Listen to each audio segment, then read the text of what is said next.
Hello there and welcome to this edition of Marshall Silver Live. Today's program, we have a guest that in 10 years has turned the entire medical insurance business on end by bringing very fresh ideas, by treating people right, and by taking care of the people that help you take care of yourself. Please welcome to the show, Justin Brock. Thank you, man, for having me, dude. Glad to have you. Always love getting together with you. Have a great time. We have fun, don't we? Last night we got together for dinner. Yeah. Phenomenal sushi dinner that you took care of the dinner, so thank you for dinner. Hey, you showed me how to pay for it with blackjack earnings right after that. I did, immediately. Immediately showed you how. I didn't even imagine what would have happened had I not been there. It would have happened. I would have walked away with paying for your dinner and losing another $500 right Well, I am so glad I was there for both the dinner and also for teaching you how to play blackjack. Yeah, no, that Nobu, you told me that's the one that has all the original those chefs have been there as sushi chefs for 30 years. Yes. And it was amazing. I always loved Nobu. Yeah, Nobu's the best sushi ever. And, I was telling you last night, Nobu's pricey.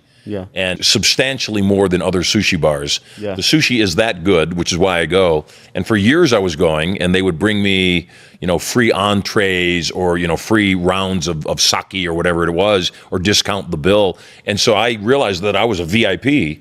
Well, then I came to realize that they are overpriced, and they build it into their model. They'll give free gifts to people because the moment somebody gets something free or a slight discount on their bill, they feel like a he.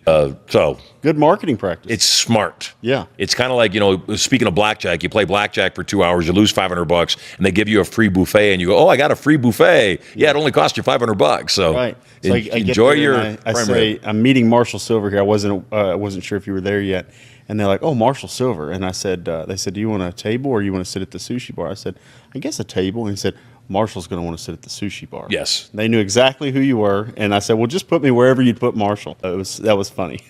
It's good. I used to, back in the day when I was a whale, when I used to play blackjack, I couldn't burn through my comps. So I would sit at the sushi bar myself, have my meal, but then I would tell everybody at the sushi bar, I'm buying everybody's dinner. And so those were fun days. Yeah. So it was good. It is fun. Welcome. Glad you're in town. You're in town for a bunch of stuff. I know you just got done with a mastermind with some of the folks that you train. Yes. I know you also have some other business you're doing tomorrow. You are not only, and we had this discussion last night, you're not only obviously in the insurance business, but you're not really in the insurance business. You're in the people development business. And in 10 years, you've grown a company that at this point is probably worth what? 70 to $100 million? We're probably in the 75 to 80 million valuation. And it's funny, I hate to say I did it in 10 years because the first 3 to 5, I was just figuring out things, and then you would reach a new horizon of understanding. And really the last 4 or 5, there was a lot more of intention about building the business. Once I got out of selling and realized I don't want to sell insurance, I want to help other people find a purpose through this medium. And to do that, I needed to be able to, like you said, develop people, get an environment and a pathway for them. And I use, marketing and a lot of operational efficiency that we've learned over time to do that. And now we've kind of graduated where we have, employees in our office, but then we work with thousands of agents around the country to help them replicate the same process, which is kind of what our mastermind here in Vegas was about today. Wrigley had a quote where he said, we always gave our distributors the larger end of the stick, meaning he always paid out the majority of the money coming into his distributors. He said the thing was we just had a lot of sticks coming in. Yeah. And that's kind of, when we were talking about it last night, what I was thinking about is that's what you've done. You've been people that maybe didn't know what their future was going to be or what they were going to do for a living. And you've trained them, you've given them phenomenal lives, you've shown them how to prosper and also do something that really matters. I went through open heart surgery a couple of years ago, and Bill, we saw the end tally before the insurance company paid their portion, was $750,000. And I know there's a lot of people that, a friend of mine during that period that was similar to my age, he's also another hypnotist, and we were talking and he said, Marshall, I am exhausted. I can barely walk to the mailbox and get my mail without just being absolutely exhausted by the time I get back. And I said, you need to go to the hospital. You're having heart challenges. And he said, I can't because my insurance hasn't kicked in yet. When he said that to me, it was one of those eye-opening moments where I realized here's a guy who's not taking care of himself, not going to the hospital because his insurance hasn't kicked in.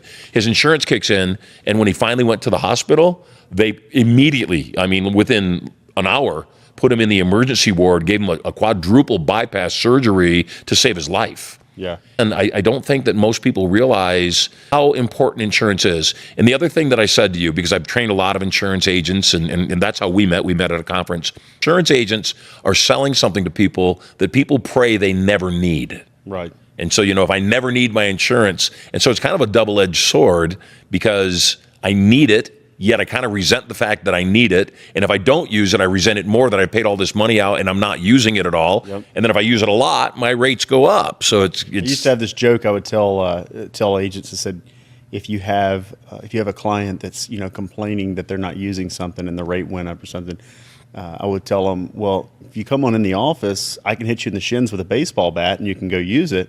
We never told a client that, but technically, that's what they're worried about. That is what they're saying. And hopefully you don't use, health insurance, but you need it when it's there. And a big thing that we were talking about last night too was being an agent convinced, and really believing that what they're doing is helping people and giving them a strong conviction. A lot of the agents that don't get off the ground and really build a strong career in what we do, or a strong business, they never really start to believe. And so in my internal agency, where I kind of more time to focus and build a process for those guys, we start right away by really creating that strong conviction that not only is what you're doing admirable, but we know that there are other agents that are not going to do as good a job. And if you don't work really hard to get those people on the phone and convince them that the plan that you found for them is the best, somebody else might put them in a shitty plan, and then they might end up, with that period of time where they're not covered or something like that. Or not covered adequately. Not covered adequately. So we really need to work hard to make sure we're doing that, because we know we're doing a good job, but we don't know that the next guy that gets on the phone isn't going to do a good job. And I think being able to create that strong conviction and belief in somebody in the insurance world is difficult. Like you said, it's there's not really an insurance vanity product or an insurance luxury product. It's not like car sales. People want a car. They don't necessarily want to pay for it, but they want the car. Right. And sometimes there's a lot of sales gurus out there that have great information. I've watched a lot of them that have great info, but a lot of it is hard to apply directly to insurance, because you have to be able to learn how to sell something that people don't really want but know that they have to have, right? People that it's easier to sell to them because they absolutely believe that they want it. And those people are called women. Right. Men don't want health insurance most of the time. We want to think we're invincible. Right. It's actually why the mortality tables shifted. Actuaries I've talked to actually say that men are, about I think it's roughly 2 years less time, is because I used to think it's because they worked like outside and stuff. They said it's actually because men delay self-care. They delay going to primary care doctors or getting tests done, Or their health in general. Their health in general. Yeah, they eat junk. They're not as worried. If they gain a little weight, as long as their wife still loves them or pretends like she does. Lord knows I can relate to that. Yes.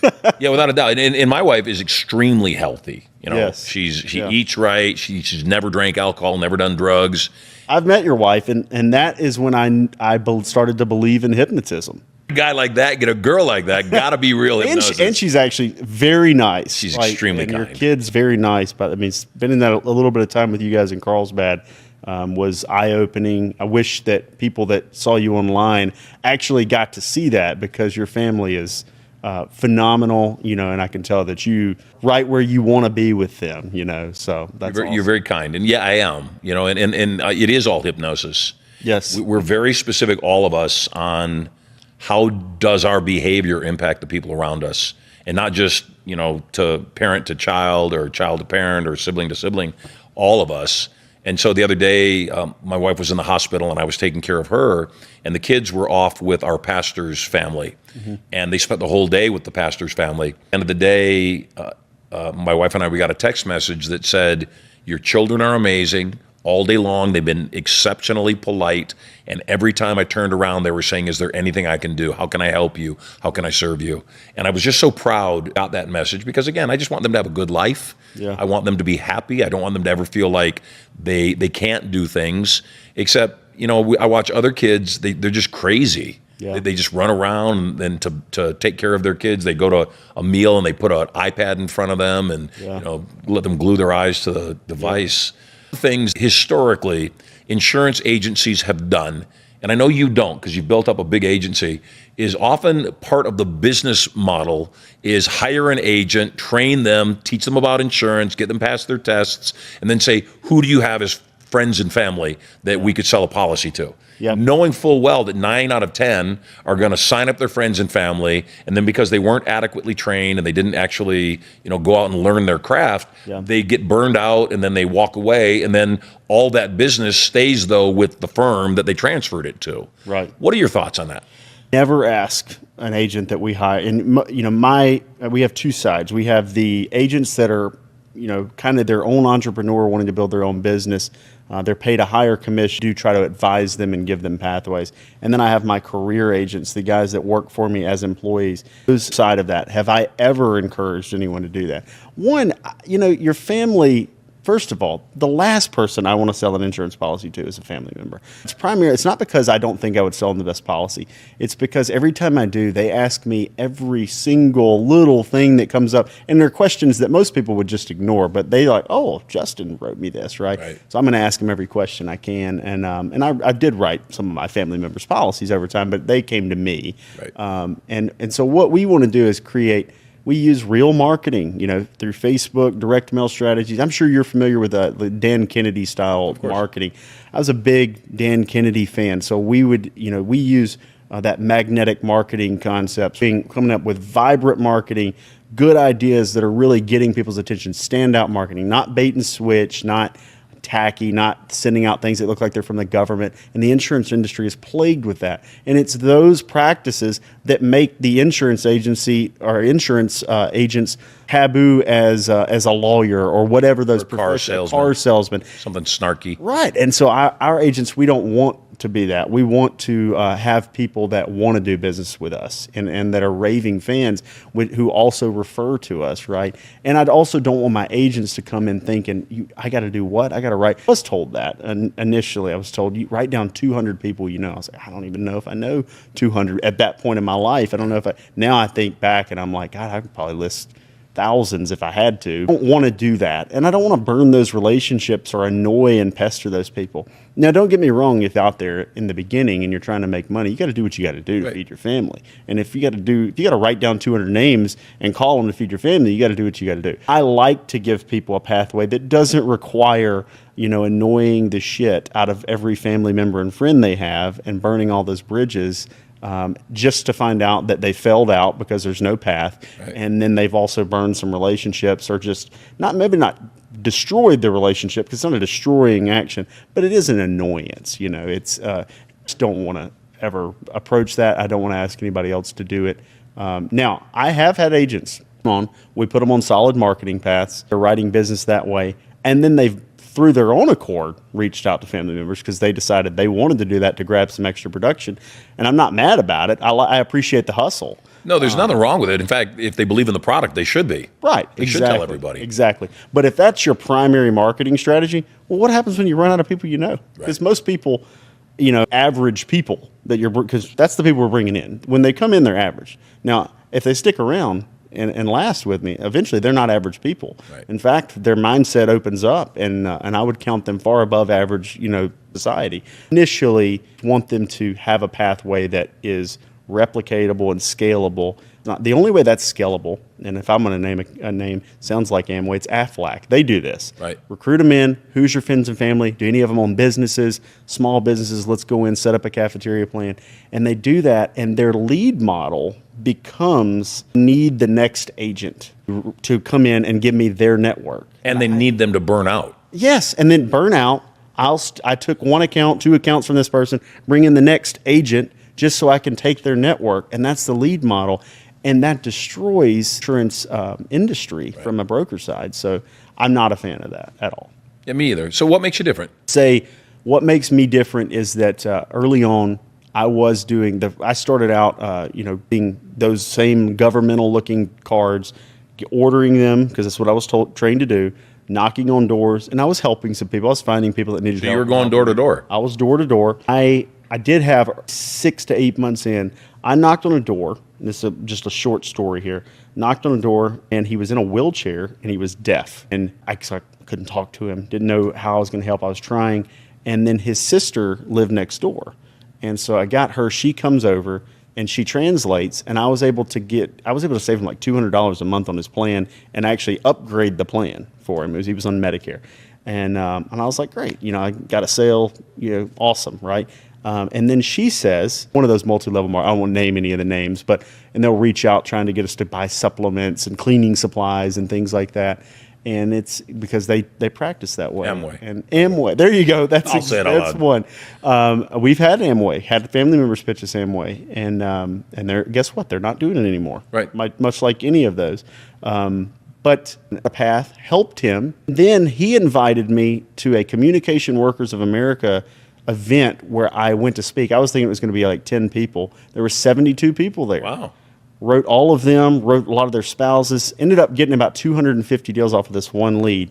And I started thinking, husband is working with AT&T, and they are kicking us off of the group plan, and I'd like for you to talk to him. So I said, okay, cool, a double sell. So I go over there, we talk about it, we research his situation, figure out a path. Actually, over a couple of days, I had to do some deep research on it. And so I started thinking, how can I replicate that? And that's when I got into Facebook marketing and trying to figure out medium can I get on. Now I know there's stages, there's other things you can do. But at the time, I was trying to find a way, how can I tap into these people quickly? Got into Facebook marketing. So I became a student of marketing. And so now when I bring on agents, we actually have ways to tap into social media, direct mail marketing strategies, traditional television, over-the-top TV through YouTube TV and things like that. We have knowledge on how to tap into those pathways to find the people that actually want your help, so you don't have to beat down the doors of people that do not want you there. Because I want to be places with people that want my help. Sure. And I want my agents to be places with people that want their help. And so I think that's what makes us different. Frame, isn't it? Yeah. It's a frame of reference, point of view. Right. Yeah. I tell a story. We obviously teach a lot of sales techniques and strategies and such. And I tell a story inside of one of our events about insurance sales and about an organization that one of their contracts was with the local military base. And they would always put their new people on that account because it was a horrible account. And the reason it was a horrible account is that of people that need help and want my help. The government already provided health care. And so they were going in to sell an extended advanced policy. And so every time they would send somebody in, they wouldn't do any sales because every single, private that's just out of boot camp already has a policy that's given to them for free by the government. Yeah. And they're trying to sell them a policy, for $60 a month, which to a private, first class, that's a lot of money. A lot, yeah. That's a lot of money. That is like 3 trips to Hooters. Right, exactly. And that's if you don't tip. That's right. One day, I have a recruit, brand new guy. They send him out to do the presentation, and he comes back and he closed 100% of the room. His manager says, God, that had to have been a fluke. How'd you do that? And so they send him out again. Comes back with 100% sales. And the manager's just going, what the heck? What are you doing? And so the next time he goes to present, the manager goes with him. And the guy's presentation, he says, I'm here to tell you about insurance. And as you know, this is a life and health insurance policy. The government already gives you a policy free. It's included with your employment. They take care of the whole thing. And in the event that you go to battle and you're killed in battle, the government pays out here door to door. And there's rooms like that. $50,000 to your family because you died. The government has another policy. It's a better policy, but it costs you $60 a month. And if you take the policy and you go and you die, the government pays you $1 million if you die because you have the extended policy. So I'm not going to tell you what to do, and I realize it's money out of your pocket, but I just want you to ponder this thought. In the event that we're in a dangerous circumstance and the government has to send some of you out into the world and potentially die, how many of you realize that they're going to send the people that cost them $250,000 in the event of a death way faster than they're going to send the people that cost them $1 million? That's line forms to the right. Right. And so, it's such a perfect story about reframing inside of sales and that whole mindset that the individual has to have before they even do the presentation. Yeah. That, once again, this last night, got to come from the mindset in sales that you have a moral and ethical obligation to sell the other person. Don't feel that way about what you sell. You need to find something that you can sell that you feel that way about. Right. And that if you don't make the sale, you shouldn't feel bad for you. Even if you're a commission-only salesperson, if you really have ethics and morality, you should feel bad for the person that said no to you. Yeah. And that shift all by itself will massively change somebody's You're telling me activity and response in the marketplace. absolutely, yeah. What kind of training do your people go through? We actually have a Lightspeed University, so it's called Go Guru University. Got it. We actually extend that to. So you're on other Bradley's agents. platform. It's Bradley's platform. Actually, was on Dropping Bombs when we signed up for Bradley's platform, and that it's great because it's interactive. So you have some pathways you can kind of gate based on how new you are. But I put all my internal salespeople through the same platform. There's a section in there called Medicare Academy. I start them all right there.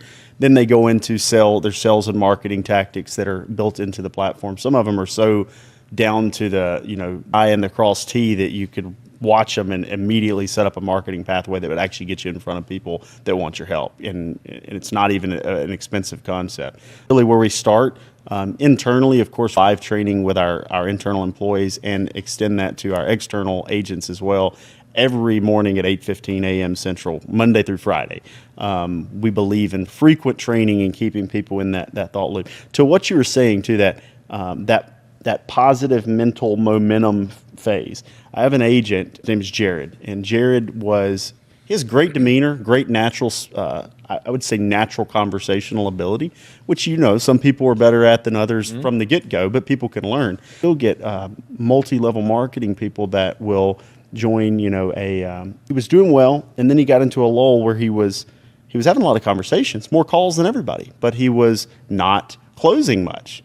And, period where started to say, we need to get one of the managers to kind of look at Jared and see what's going on. And Jared was like really worried about it because he loves his job there and he loves what he's doing. And he's obsessing over listening to calls, and then he gets one of the managers to listen to it. And they came up with this idea that he was selling in the enrollment period, the main enrollment period, because he was able to create urgency with them, and he now was not creating urgency because it wasn't in this time constrained period. Right. And he's like, aha, that's it. And then he goes back and he starts selling a whole bunch. Jared, I believe that's not what it was. But I believe that because he believed he solved the problem, right, that his entire demeanor shifted. From the start of the conversation, he was much more confident of how that conversation was going to go because he thought, I fixed the one thing that was wrong with my presentation. Right. And it's not that maybe there wasn't a little bit of that, but the overwhelming fix, I think, was that he believed he was going to sell on every call now. Right. And because he believed that, his entire demeanor, his entire presentation shifted, and he did sell more. So I think that's very important. If you can keep people in that belief that I should sell this, belief that I can sell this, and belief that that person will buy. Yes. Every time. And guess what? They do not buy every time. But if I believe they're going to buy every time, I'm going to sell significantly more policies than somebody who believes they're probably not going to buy. Because that's going to carry through to your entire tone, your entire presentation, your energy, everything. Because energy is huge when you're selling insurance because they don't want to talk about it. Right. You have to make them like you. That you have to, so that they'll actually listen to you. That's rare, I think. We've had the same policies for years and years and years. I've never met my agent. Don't even know who they are. Yep. Don't even know what their name is. Yeah. And, if my agent was actually looking out for me and I wasn't just another in their book, and they would call me up and say, hey, Marshall, you've matured. Things have changed. Yeah. Offerings, policies have changed. Or if nothing else, hey, you've been with me for years. I just want to let you know I'm here if you have any questions about things. Policy, but there's something else you want or something going wrong. Or even asking do I want additional coverage? Yeah. Marshall, you're at level 61 right now. There's going to be a time when your family, you won't be able to provide for your family. Have you thought about getting additional coverage now? Right. And I would be completely open to that, but nobody's ever given me the call. Yeah. I'll put Jared on it next week. That'd be great. The thing about Jared, and I'm glad you brought him back up, is, my experience has been that sometimes salespeople think if they're good with people, they'll be good salespeople. Mm-hmm. And that hasn't been my experience. That hasn't been my observation. That, in fact, sometimes it's just the opposite.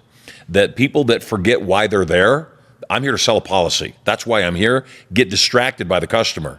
and they get into long, drawn-out conversations that have nothing to do with their Yes. purpose. Yes. And so, Jordan Belfort and I have known each other for a while, and Jordan has a system that he calls Straight Line. Yep. And while I don't agree with a lot of the stuff that Jordan teaches or what he stands for, he's his own man. I'm a different guy. The one thing I do absolutely concur with is that whole concept that you've got to know your outcome. And if you're a salesperson, your outcome is to GTFM, get the freaking money. Yeah. And, again, something like insurance that's designed to help people's lives, sometimes I think people go the other direction, and there's so much on, I'm just here to make their lives better, and I don't want to sell them something they really don't want. Right. And so they fall into that trap, and then they don't sell. I didn't think they could afford it. Yeah. And I always tell my salespeople, not believing somebody can afford what you're selling is an insult. People can afford whatever it is they really want.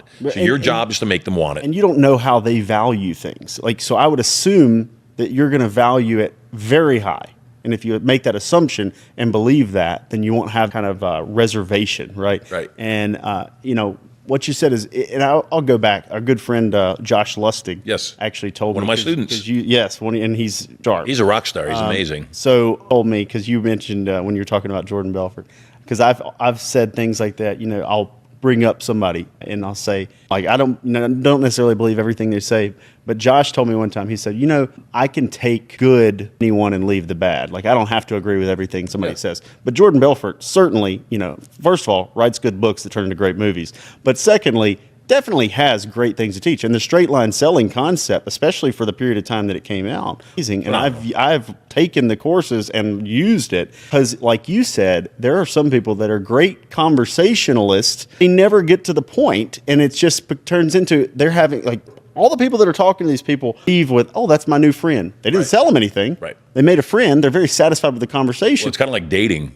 Yes. They entered the friend zone. They're never going to get laid now. Friend zoned themselves. Right. And so I think straight line selling as a concept, great way to take those people and show, okay, we got to get back to the point. Once we're distracted from the point a little bit, we use that distraction to grab more information that we need. And so takeaway in there, and there's a lot to straight line selling, but the big takeaway for me is as they drift off topic, I am hearing what they're saying, kind of pretending that I'm in part of that conversation, and then latching on to, you have a brother.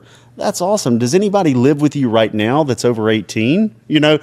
I'm basically in their conversation loop, but I'm grabbing information that I would need to go back to getting them discounts or finding other other insured potential, all that kind of stuff. So it's a great, yes, Jordan's a wild man, I'm sure at times, but great information.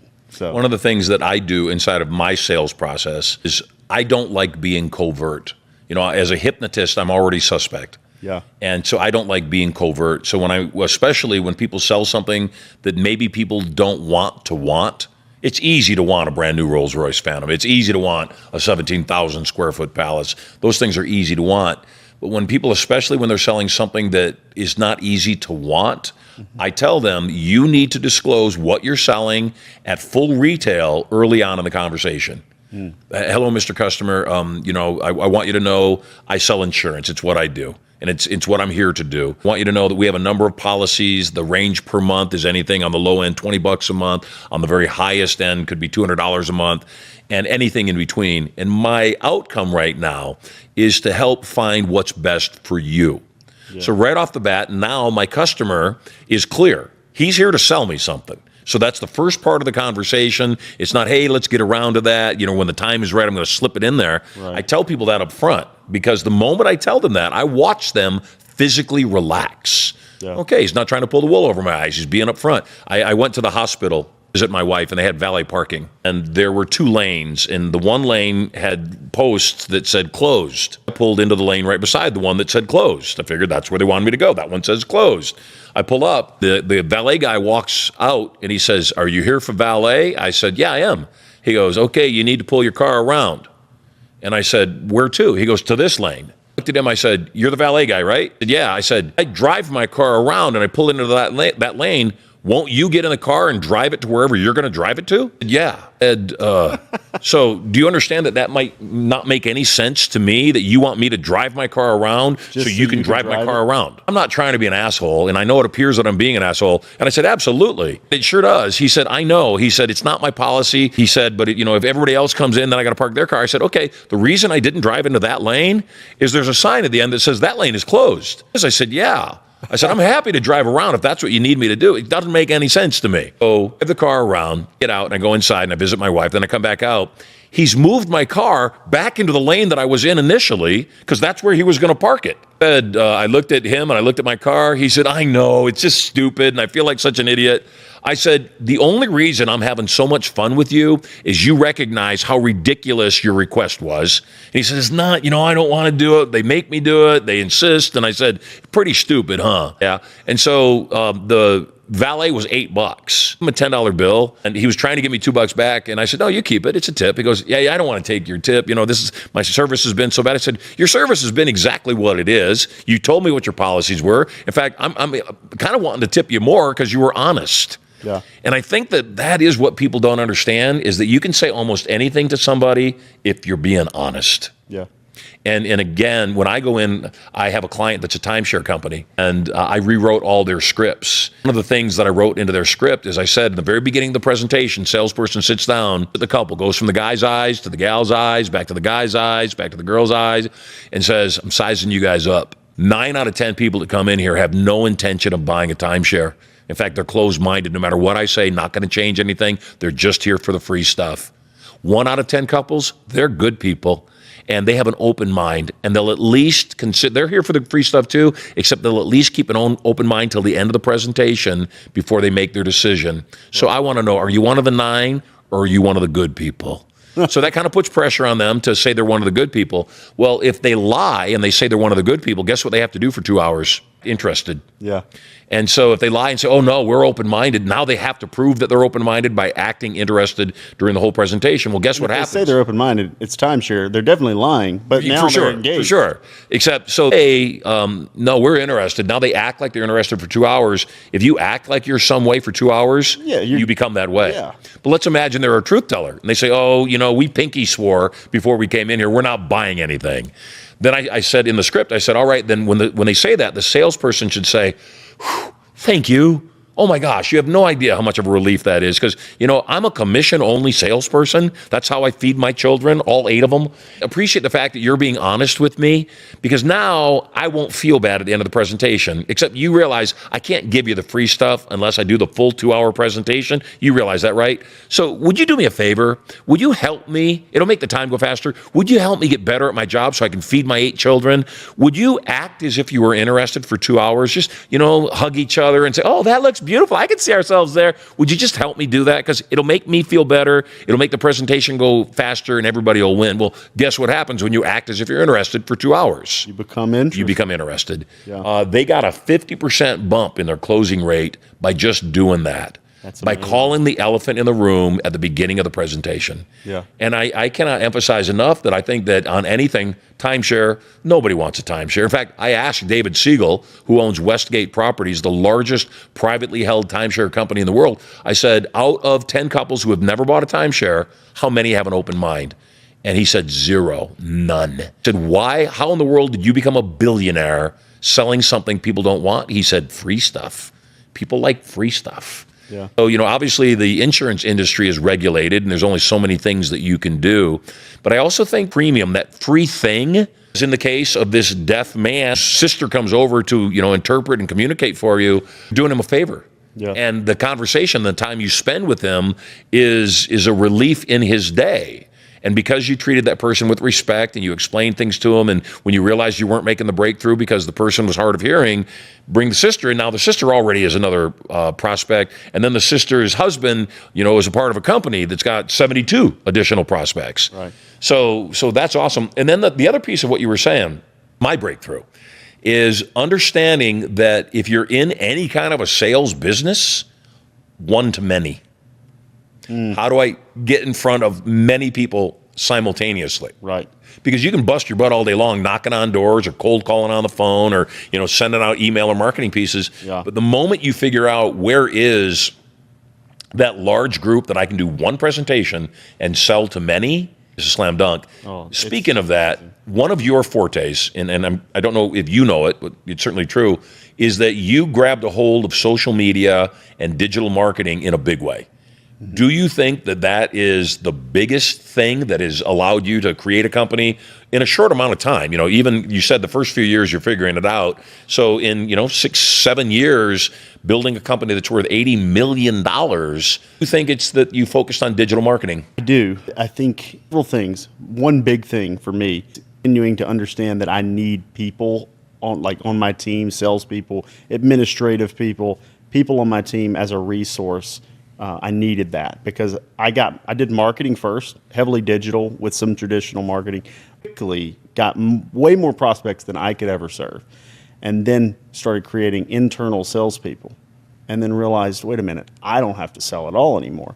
Which wasn't about me not selling; it was about a higher and better use of your time. Right. It was about me creating the processes for other people, which was scaling myself past it. So, there were different things in there that were big, but without that initial figuring out way to use digital marketing.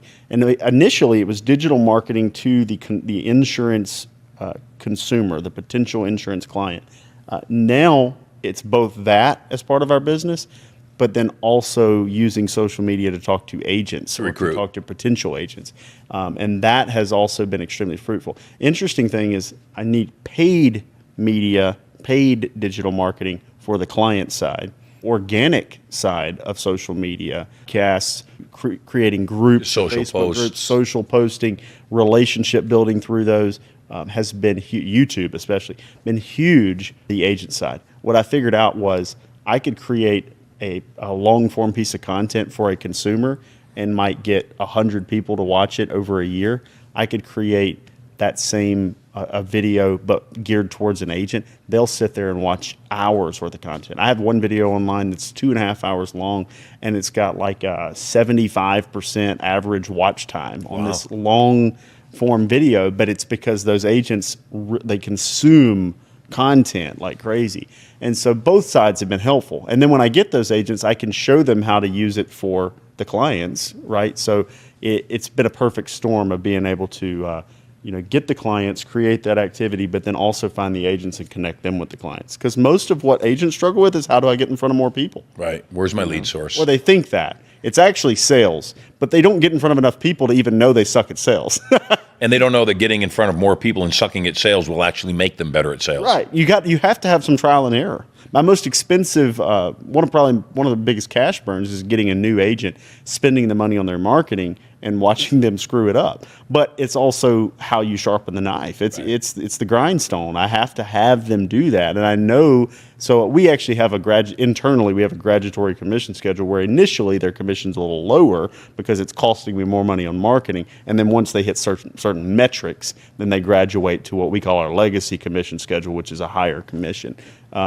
And I didn't always do that, but I started doing that because when you would pile on a lot of reps at a time to recoup some of that investment, because they're not closing, they're not cross-selling, they're not calling Marshall back to offer them an additional cancer benefit or life benefit or something like that. So I think you also have to obviously take care of the cream of the crop.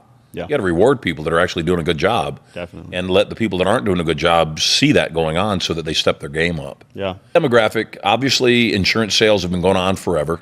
And so insurance agents come in all size and shapes. You're what, 35? 36, yeah. 36. Doing insurance sales for 10 years. Yes. What's the demographic of your agents? They make up a particular demographic?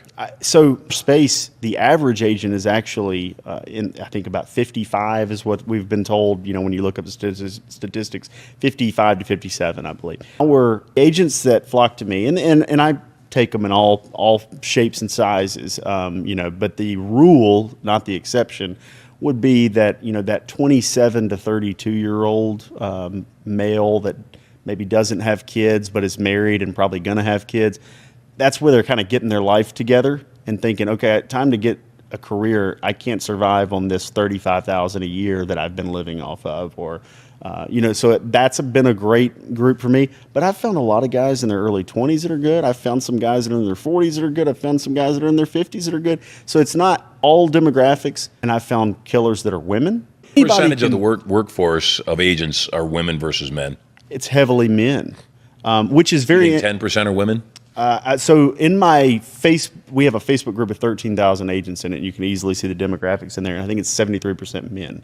So that might be a good indicator as to at least the agents. Do you think it's sales in general, or do you think it's the type of product? I think it's sales in general. But what's funny to me... It's ironic because women are better at sales. They are. Across the board. And they're better at marketing because people are less threatened. That men...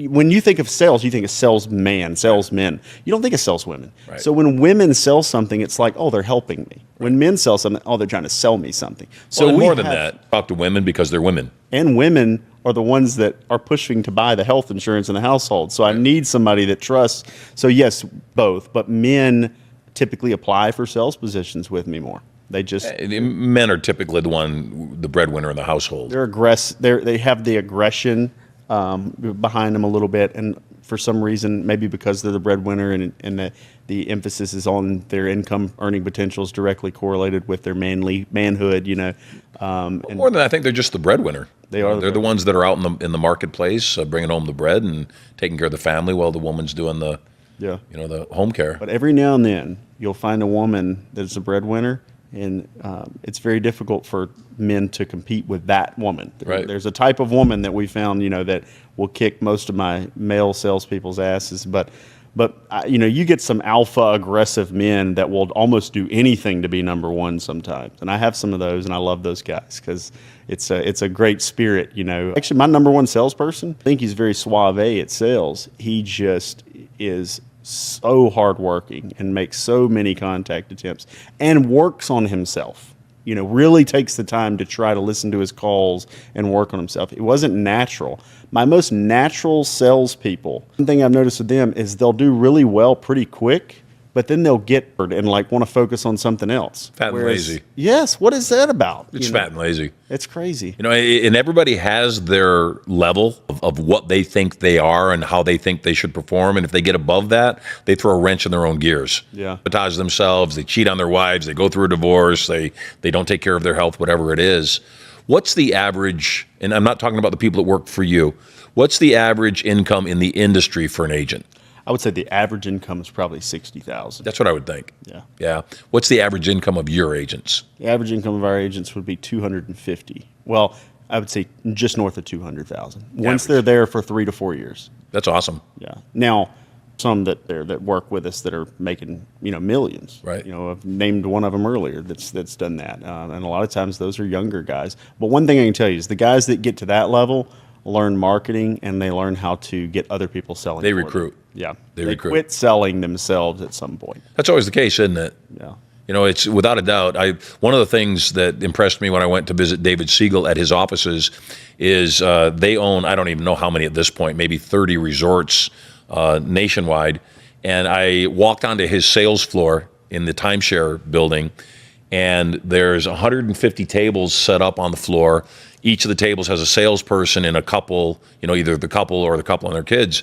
And every 3 seconds, bell ringing, ding, ding, ding, ding, ding. Yeah. And I said, what is that? He said, that means somebody just bought a timeshare. Well, it rings every 30 seconds.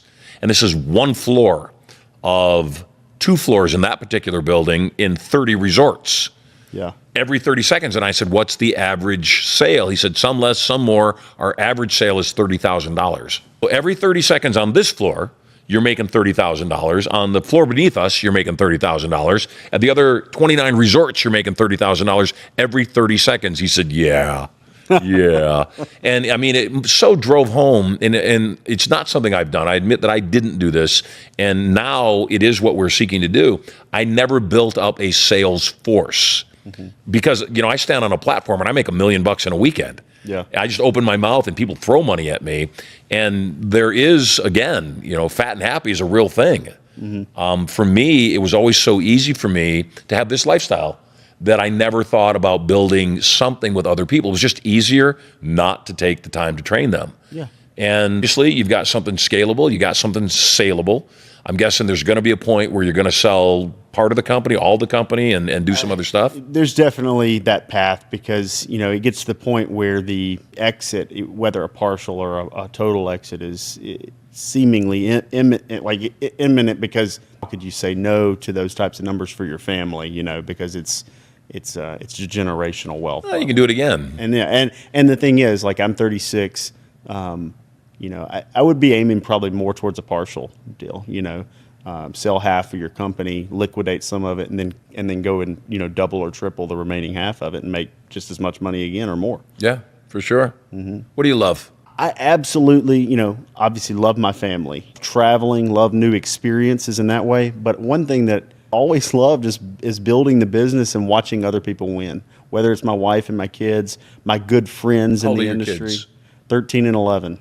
Yeah, had them young, so do a lot of traveling now to no doubt. Figure out what to do with my life. But I really enjoy, the new experience side mixed with getting back to work and watching. I love seeing other people break the mold to tapping into the ability to do something that they never thought they could do, whether that's an income level or even just like getting an occupation where they don't feel like a prisoner, creating that environment for employees and for agents to thrive and have a happy life.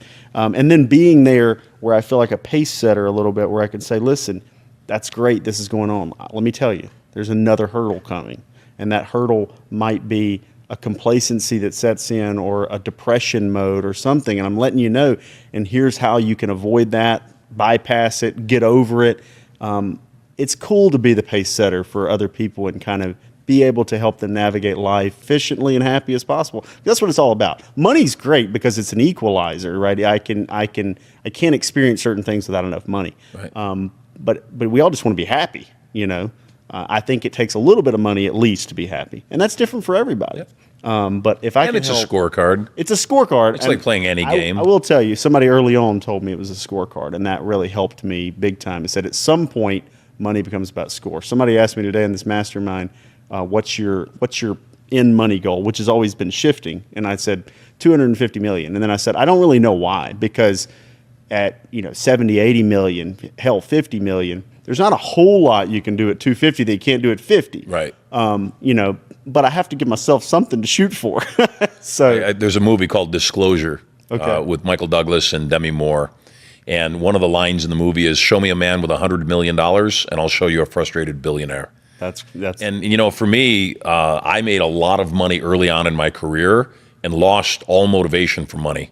Yeah. And I like money and I like living well and I don't turn down money. I also know that it doesn't motivate me anymore. Right. And so there was a point where I had to say, what motivates you? Mm-hmm. And coming back to our wives, that's what motivates me. I just want her life to be amazing. And so I decided that on my 65th birthday, which is coming up here in 3.5 years, my intention is to hand my wife $1 billion check. And purely as a target, a game for me, if I'm going to play if we're going to play blackjack, Yeah. you got to get to 21. You want to be spot on 21 without going over. And for me, that idea of giving her $1 billion check pleases me, to know that I took care of her and her family and anything that's important to her well after I'm gone, that my children don't have to worry. They'll always have a good work ethic. They'll never, take that side for granted. But that also the other side of the coin, and I think this is important to you because I know your personality, is demonstrating to people that I care about that it's not difficult to get to $1 billion. It's strategic. And here's certain things that you got to do. You brought up a mutual friend of ours that we both love very much, Josh Lustig. And, Josh, born into the insurance business, his dad was in insurance. And I remember when Josh came to be a part of my inner circle, his dad thought he was nuts spending $60,000 with me. Yeah. And when I met Josh, he was, I think, 22 and just was the epitome of a motivated, focused, driven, going to get it done kind of guy. Yeah. And when I first met him, I said, you're more than insurance. You are a speaker, you are a trainer, and what he really loves is getting on stage and teaching people. Yeah. And as I've watched you, because I've known you for a couple of years now, same thing I see in you is that, clearly as you've grown this business, and you've grown it tremendously over the last 2 years, since we chatted last. Yeah. It's been awesome to see you do that, except I know me. Now, it's not about the money, it's about accomplishing something. It's about doing something that is legacy play. Yeah. And something that will last long after I'm gone. For me, it's my educational curriculums, making sure that they become standard, and then also a project that we do called the Young Entrepreneur Society, or YES, to teach kids how to be in business for themselves. And it's a 501c3. It's not a for-profit proposition. It's just something that I want to do so that kids know, have your own business. You could be financially set for the rest of your life by the time you're 18. Yeah. You know, you got into this at 25, and while that's early by anybody's standards, Right. imagine somebody that got into something similar when they were 12, or your kid's age 13. Very intrigued by that. What, by the way, if there's any way I can help, because one of the things that a mission eventually, I need to set a timeline on this, but is to that early kind of understanding of what value in a small business is to kids, because doing that, let's say you just want to, say 250,000 sets a year sets somebody apart. Interest rates on checking accounts right now are 5%. If you could start at 18 with a landscaping business, build it and flip it for $5 million by the time you're 28 or 30, that money will make you 250,000 a year. Then you can go do whatever the hell you want to. Really, I mean, you're not living lavishly, but you're living solid. And if they just understood that seems foreign to them, $5 million. That's like lifetime savings. Right. And I'm saying you could easily create that, I believe, very easily. I'm not saying you wouldn't work hard, but you're going to work hard doing something anyway. Right. And you're going to work hard for yourself or for somebody else. Right. And so the question is, are you willing to take 2 steps back to take a flying leap forward? Yeah. And I think that's the biggest thing. I saw one of my other students teaches sales processes, and they got into a conversation about commission only versus base pay and then commission only salesperson. If I don't sell something, I don't make any money. Right. And I've always preferred it to be that way. If somebody said, we'll pay you a 10% commission on what you sell and give you this base salary, or we won't give you a base and we'll pay you 20%, always say, give me the 20. Yeah. I don't want the base pay. Give me the maximum commissions I can make, because I know me. Yeah. And I count on my talents. Before we wrap up, any last words of advice or direction, not to just insurance agents, but to entrepreneurs and people in general? Begin with the end in mind. It comes to mind for me. I did not do that, but if you really start to understand, what the value of businesses and skills in your mind are as you develop, understand that the accumulation of your time and energy spent in any business, especially the health and Medicare world, it's a great world, is worth much more than you ever thought it was. I mean, I never thought I'd have an $80 million business that will continue to grow. I mean, it will get to a $250 million, Sure. Business. So shouldn't be, I wish it wasn't so la la land. I wish when I put up a post like that on Facebook that somebody wouldn't say something as silly as, yeah, easy for you to say. Right. I wish people didn't think that way, because they're a prisoner of this, woe is me, poverty mindset. You got lucky. You got lucky, blah, blah, blah. Because They don't realize luck showed up in overalls and you put them on. Hard work sometimes looks a lot like luck. What do they say? The harder I work, the luckier I get. Yep. Look, people that are born into extravagant wealth and end up drug addicts, much like Hunter Biden. Plenty of people. By the way, like thank you for sliding that in there. I appreciate that. We didn't talk enough about politics yet. Just got to slide that in. There's plenty of people that grow up wealthy that don't make it, and there's plenty of people that grow up poor that do. If somebody grows up middle class or upper middle class, and then they end up or grow up wealthy, and then they grow and bigger, quit shitting on those people. Yes. Like it's sometimes somebody that grows up wealthy that does more for them, more for themselves after that. If we shit on that, then you're basically, there is some credit that's given there. Right. Of course, if somebody comes from poverty and becomes a billionaire, that's a great story. But it's not a bad story for somebody to come from a household that was making $250,000 and they make $100 million. They still work their ass off to do it. And we should celebrate stories like that as indicators of what's possible, Yes. not as, well, who needs that much money, you greedy son of a bitch. Because a lot of those people are giving more to charity, and if they take some and buy a fucking boat and, go off and hang out, they earned it. They earned it. I guarantee you they're giving back more than those people sitting on Instagram bitching about them making money. Yeah. So anyway, that's my final words. Well, I appreciate that. Those are good final words. Thank you for being part of the show today. Thank you for taking time out. I know you're really busy. I have a gift for you. This is 10 ounces of pure Marshall Silver. Awesome. For you. Hell yeah. Enjoy. Put that on your desk. Think of me often. I will. Hey, I know you enjoyed this episode of Marshall Silver Live. We're not done yet. We're about to enter the vault.